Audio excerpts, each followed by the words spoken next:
देखते हुए लाइक या डिसलाइक जरूर कर दिया करें। और जो मूवी मैं आपको एक्सप्लेन करने वाली हूँ उसका नाम है राया and the last dragon. Movie की स्टार्टिंग में कोई हमें स्टोरी सुना रहा होता है और वो एक बच्ची राया ही होती है। राया बताती है कि जिस जगह पर मैं रहा करती थी वहाँ पर ड्रैगन्स भी रहा करते थे। इंसान और ड्रैगन बहुत खुश रहते थे।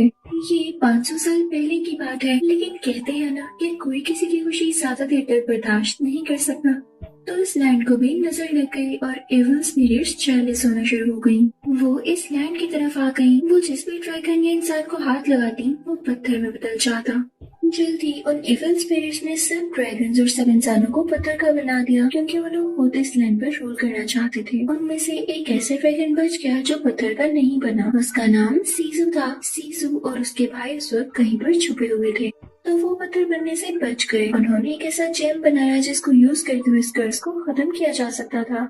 जल्दी उन्होंने उस जेम को यूज करते हुए सब इंसानों को दोबारा से नॉर्मल कर दिया, यानी जो जो इंसान पत्थर के बने हुए थे उन्हें ठीक कर दिया। पर ये बहुत ही सैड बात थी कि जो ड्रैगन्स पत्थर के बन चुके थे उन्हें वो लोग नॉर्मल ना कर सके। ड्रैगन में से जो ड्रैगन अभी जिंदा था, यानी अपनी नॉर्मल कंडीशन में था, वो सीजू ही था। दूसरी तरफ जब सब इंसान नॉर्मल हो गए तो उस जेम के पीछे बढ़ गए, जिसकी वजह से ये सब लोग नॉर्मल हो सके थे। इनमें लड़ाइयाँ बढ़ती गई कि कौन इस जेम को रखेगा। इसी चक्कर में ये सब लोग 5 अलग हिस्सों में बट गए। ये लैंड भी ड्रैगन की शक्ल का ही था।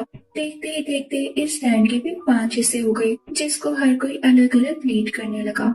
नेक्स्ट सीन में हम एक लड़की को देखते हैं जिसके साथ उसका पेट भी होता है, और वो एक ऐसी जगह पर जाती है जहाँ पर उस जेम को रखा गया है और उसकी प्रोटेक्शन की जा रही है। वहाँ पर एक आदमी भी होता है। राया उस जेम तक पहुँचना चाहती थी क्योंकि ये सिर्फ एक चैलेंज था। यहाँ पर हमें पता चलता है कि जो आदमी जेम की प्रोटेक्शन कर रहा है वो कोई और नहीं बल्कि राया के फादर ही है। और राया से कहते हैं कि हम एक छोटा सा कंपटीशन रखते हैं। जिस जगह पर ये जेम है और जिस सर्कल में हम खड़े हैं तुम्हें वहाँ पर आना होगा। मैं तुम्हें रोकूंगा, फिर भी तुम्हें आना होगा, और अगर तुमने ऐसा कर दिया तो मैं मान जाऊंगा कि मेरी बेटी बहुत ब्रेव है और सब काम कर सकती है। अब उन दोनों में लड़ाई होने लगती है। राया के फादर उसे हरा देते हैं, लेकिन राया उस पत्थर को टच कर चुकी होती है जो कि उस जिम के सराउंडिंग में आता है, यानी राया ये कंपटीशन जीत चुकी होती है। राया के फादर उसे शाबाश देते हैं कि अच्छा, अब मेरी बेटी भी मेरी तरह इस जिम की प्रोटेक्टर बनेगी। अब वो लोग वहाँ से बाहर आ जाते हैं। राया के फादर कहते हैं कि मैं चाहता हूँ कि इन 5 लैंड के जो बटे हुए लोग हैं वो सब मिलकर एक साथ रहें। वो राया को ये भी बताते हैं कि मैंने उन खाने पर इनवाइट किया है। अब उस जगह 5 लैंड के लोग आ चुके होते हैं। वो सब बहुत अच्छा टाइम स्पेंड करते हैं। वहाँ पर एक और लैंड की प्रिंसेस होती है जो राया से बातें करने लगती है। वो दोनों मिलकर एक मैप देखते हैं जहाँ पर उन्हें एक नदी नजर आती है। दूसरी प्रिंसेस राया को बताती है कि वही लास्ट ड्रैगन जिसका नाम सीजू है वो यहीं पर सो रहा है, हमें उसे ढूंढना होगा। साथ ही साथ उसे एक पेंडेंट भी देती है जो कि ड्रैगन की ही शेप का था। वो प्रिंसेस राया से कहती है कि अब से मैं तुम्हारी दोस्त हूँ। राया भी उस पर यकीन कर लेती है और वहाँ से आ जाती है। उस प्रिंसेस ने राया से कहा होता है कि मुझे भी दिखाओ वो जेम कहाँ पर है जिसकी प्रोटेक्शन तुम्हारे फादर कर रहे हैं। वही जेम जिसे सीजू ने बनाकर बाकी इंसानों को उस घर से आजाद किया था। राया क्योंकि उसमें ट्रस्ट कर चुकी थी तो उसे वहाँ पर ले जाती है, लेकिन वो प्रिंसेस बिल्कुल भी अच्छी नहीं होती। ये तो उसको ट्रैप करना चाहती थी। वो वहाँ पर जाती है, इस बहाने को एक सिग्नल देती है, जिसके बाद उसके लैंड यानी ट्राइब के लोग भी वहाँ पर आ जाते हैं। वो सब जेम के पीछे पड़ जाते हैं और आपस में लड़ाई करने लगते हैं। इसी चक्कर में जेम उनके हाथ से नीचे गिरता है और टुकड़ों में डिवाइड हो जाता है। इसकी वजह से इविल स्पिरिट्स आजाद यानी फ्री हो जाती हैं और उन पर अटैक करने के लिए आ ही रही होती हैं कि राया के फादर टूटे हुए जेम का एक टुकड़ा उठाते हैं और उस इविल स्पिरिट की तरफ करते हैं, जिससे वो रिपेल हो जाती है। ये देखकर बाकी ट्राइब वाले भी एक एक टुकड़ा उठाकर अपने साथ ले जाते हैं। राया के फादर उनको बहुत रोकते हैं, लेकिन वो आगे निकल जाते हैं। रास्ते में चलते चलते वो काफी थक जाते हैं और काफी वीक भी हो चुके होते हैं। यहाँ पर वो अपनी बेटी राया से कहते हैं, मैं जानता हूँ मेरी बेटी बहुत ब्रेव है और आज तो उसने प्रूव भी कर दिया। उनके पास भी उसी जेम का एक टुकड़ा था। वो उसके साथ अपनी बेटी को पानी में धक्का दे देते हैं। इसके बाद हम देखते हैं कि वह स्पिरिट्स राया के फादर को पत्थर में बदल देती है। तो जो करना था राया को ही करना था। नेक्स्ट सीन में हम देखते हैं कि 6 साल गुजर चुके हैं। राया का पेट जो कि पहले छोटा सा होता था काफी बड़ा हो चुका है। राया उसके ऊपर ट्रेवल कर रही है और वो इसलिए ट्रेवल कर रही है ताकि सीजू को ढूंढ सके और उससे हेल्प मांग सके, क्योंकि वो इस दुनिया में बचा हुआ आखिरी ड्रैगन है जो कि पत्थर में नहीं बदला। जल्द ही वो सीजू तक पहुंच जाती है और यहाँ पर हमें पता चलता है कि सीजू एक फीमेल ड्रैगन है। वो जैसे ही क्रिस्टल को पकड़ती है तो वो ग्लो करने लग जाती है। राया उसे सब कुछ बताते हुए ये भी कहती है, तुम जानती हो तुम आखिरी ड्रैगन हो जो अभी तक पत्थर में चेंज नहीं हुई है, और मैं तुमसे पूछना चाहती हूँ कि तुमने ये जेम कैसे बनाया, इसमें क्या क्या पावर्स डाली जो ये इतना इफेक्टिव है। तो सीजू से बताती है, मैंने तो कुछ भी नहीं किया था, मेरे ब्रदर्स ने मेरी हेल्प की थी, मैंने तो सिर्फ एविल स्पिरिट्स को रोका था। हाँ, फिर मुझे जेम के बाकी टुकड़े मिल जाएं, मैं हर टुकड़े की मदद से अपनी एक पावर ले सकती हूँ, और जब मेरे पास बाकी सारे टुकड़े आ जाएंगे तो मैं इन पावर्स को यूज करते हुए इस जेम को जोड़ दूंगी। हर टुकड़े की अलग पावर है, जिसको वो ड्राइव वाले चाहे तो वो भी यूज कर सकते हैं, लेकिन अगर वो मेरे पास आ गया तो मैं भी यूज कर सकूंगी। जल्दी ये दोनों मिलकर उस जेम का दूसरा टुकड़ा भी ढूंढ लेते हैं। सीजू जैसे उस जेम को टच करती है वो इंसानी शक्ल में आ जाती है, यानी एक लड़की बन जाती है। लेकिन तभी वहाँ पर वो दूसरे ड्राइव की प्रिंसेस भी आ जाती है जो कि राया के पीछे होती है, लेकिन राया और सीजू वहाँ से एस्केप कर जाते हैं और एक बोट में आ जाते हैं। ये बोट थी एक छोटे बच्चे की जो इनके पास आता है और इनसे इनका मसला पूछता है, और राया कहती है कि हमें किसी पर ट्रस्ट नहीं करना चाहिए। वो बस बच्चे को यही बताती है कि हमें आगे जाना है, लेकिन बोट इतनी तेजी से चल नहीं सकती थी। सीजू पानी में जंप लगा देती है और दोबारा से बॉडी ड्रैगन बन जाती है। वो बोट को पुश करने लगती है जिसकी वजह से बोट तेजी से चलने लगती है। यहाँ पर वो बच्चा इनको बताता है कि उन स्पिरिट्स ने मेरी माँ बाप को भी पत्थर का बना दिया था, इसलिए मेरी कोई फैमिली नहीं है। अब ये लोग एक सिटी में पहुँचते हैं जो कि बाजार की तरह दिख रही होती है। सीजू उधर ही रहती है। राया और वो बच्चा बाजार के अंदर जाते हैं। उन्हें तीसरा जेम भी मिल चुका था, पर वहाँ पर एक छोटा सा बच्चा जिसके पास 3 एनिमल्स थे, वो उसके तीनों जेम चुराकर वहाँ से भाग जाते हैं। पर ये सिर्फ उनकी शरारत थी, इसके पीछे उनका कोई इंटेंशन नहीं था कि वो जेम्स को चुराए या उससे कोई ताकत हासिल कर सके। राया उनको पकड़ लेती है और उनसे कहती है, तुम लोग भी बहुत छोटे हो, ये शरारतें छोड़ दो, और हाँ, अगर तुम लोगों को पैसे चाहिए तो तुम लोगों को मेरी टीम में आना होगा, मैं जैसा कहूँगी वैसा करना होगा, इसके बदले में मैं तुम लोगों को पैसे भी दूंगी। तो वो मान जाते हैं। उधर हम सीजू को देखते हैं जो कि बोट से बाहर बाजार में आ चुकी होती है और काफी ज्यादा चीजें खरीद लेती है, ये कहते हुए कि राय आकर आप सबको पैसे दे देगी। वैसे भी वो जेम्स ढूंढने गई हुई है। तभी वहाँ पर हम एक बूढ़ी औरत को देखते हैं जो जेम्स का नाम सुन के शॉक्ड हो जाती है। वो सीजू को अपने साथ ले जाती है।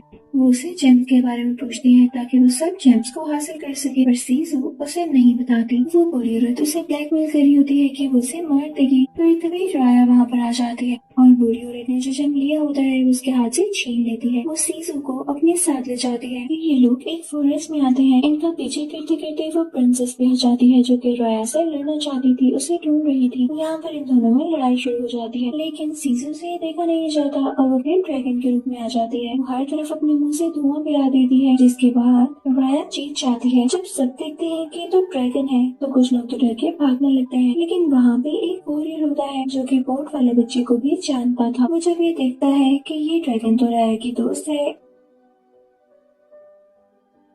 और राया इसीलिए जेम्स इकट्ठे कर रही है ताकि हम सबको ट्रबल न आए, हम सब सुकून से अपनी जिंदगी गुजारे। तो वो उसे कहता है कि स्टोन का चौथा हिस्सा मेरे पास है। वो उसे स्टोन का चौथा हिस्सा पकड़ा देता है। यहाँ सीजू के पास एक और एबिलिटी आ जाती है। वो मैजिकल स्टेप्स बना सकता था और इवन बारिश भी कर सकता था। अब वो लोग अपनी अगले जर्नी के लिए निकल पड़ते हैं। जिनका लास्ट पीस जिसके पास होता है वो वही प्रिंसेस होती है। राया और प्रिंसेस का ट्रस्ट एक बार टूट चुका था, तो वो दोनों ही दोबारा कभी एक दूसरे पर ट्रस्ट नहीं कर सकती थी।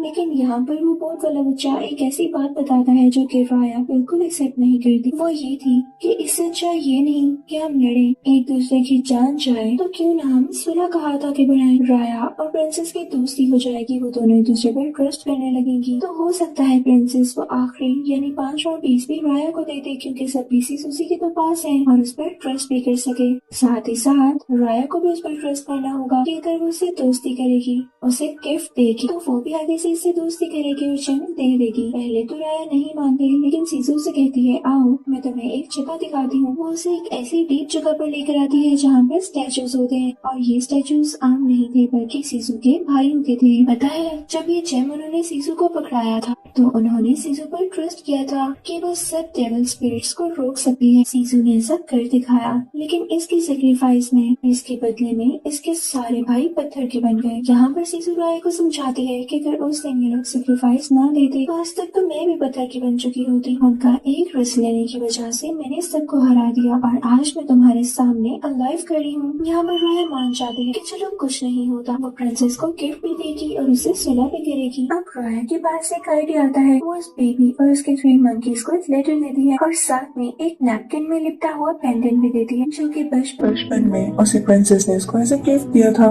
उस लेटर में से मिलने का कहा गया होता है। अब जब प्रिंसेस तक के लेटर और पेंडेंट पहुंचता है तो उसे याद आता है कि ये तो वही पेंडेंट है जो मैंने बचपन में राया को दिया था। यानी वो आज भी मेरे बारे में सोचती है। इसने पेंडेंट आज तक इतना संभाल कर रखा है। वो विंडो से बाहर देखती है तो राया खड़ी होती है। वो नीचे उससे मिलने जाती है, लेकिन जब उसे पता चलता है कि बाकी चारों डब्बे राया के पास हैं तो उसे गुस्सा आ जाता है और उन पर तीर चलाने का कहती है। प्रिंसेस का गुस्सा देख के सीसू सामने आती है और उससे कहती है, क्या हो गया? हम तुम्हारे साथ सुलह करने आए हैं। वो आहिस्ता आहिस्ता उसकी तरफ बढ़ी होती है ताकि उसे काम डाउन कर सके, लेकिन प्रिंसेस से गलती से तीर चल जाता है।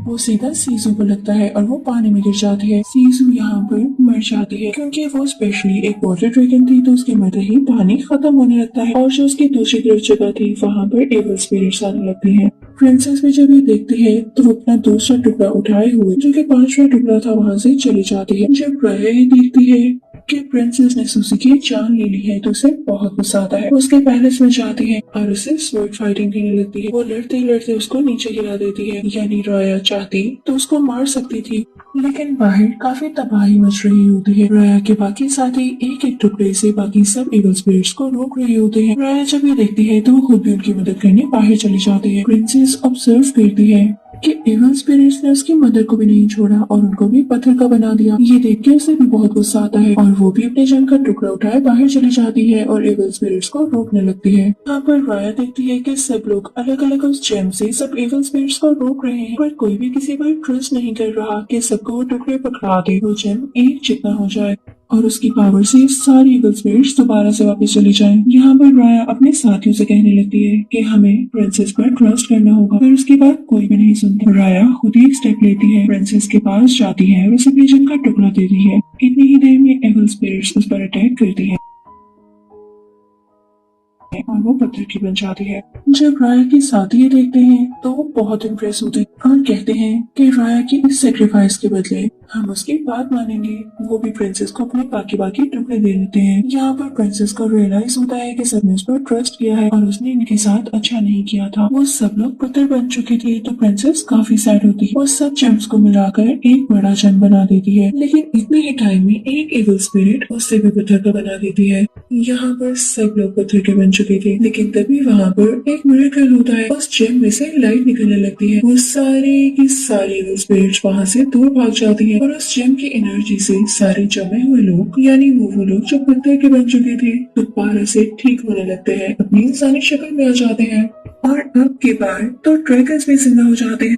बहुत सारे कलरफुल ड्रैगन्स उड़ते हुए आते हैं और कुछ तो जंप्स लगाने लगते हैं और वो उस तरफ जाते हैं जहाँ पे सीसू मरी थी। वो सब मिलकर पानी पर डांस करने लगते हैं, जिसके बाद सीसू जिंदा हो जाती है। राया ये देख के बहुत खुश होती है और उसे गले से लगा लेती है क्योंकि सारे लोग अब वापस नॉर्मल हो चुके थे। तो वो लोग इन लोगों से मिलते हैं। ड्रैगन्स और इंसान फिर से साथ रहने लगते हैं। राया भी अपने फादर के पास जाती है और उन्हें गले से लगा लेती है। उसके फादर को उस पर बहुत प्राउड होता है और पीछे ही हम सीसू को देखते हैं जो कि सब ट्राइब्स को रीयूनाइट करके यहाँ पर लेकर आई होती है और अब ये सब लोग मिलके यहीं पर रहेंगे बिना किसी लड़ाई के। इसी के साथ ये मूवी यहीं पर